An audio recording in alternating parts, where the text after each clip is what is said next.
Hello everyone, welcome back to the channel. Today we are diving into one of the most surprising developments in Eastern Europe. Lithuania, a small Baltic nation, is making bold moves right on the Russian border, and the entire world is paying attention. This is not just a local story, it has global implications.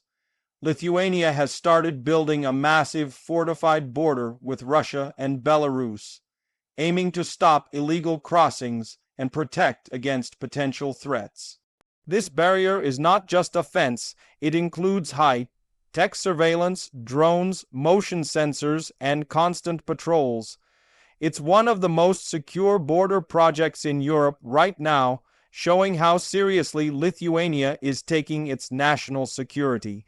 What makes this even more interesting is that Lithuania is a member of NATO.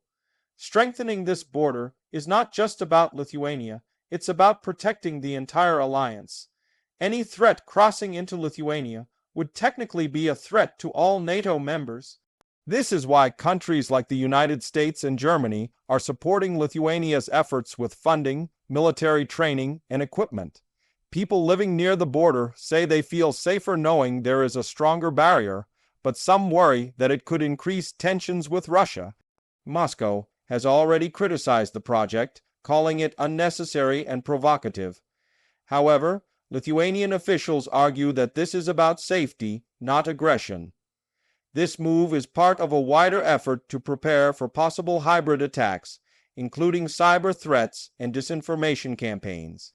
Lithuania wants to show that it will not be intimidated and is ready to defend itself.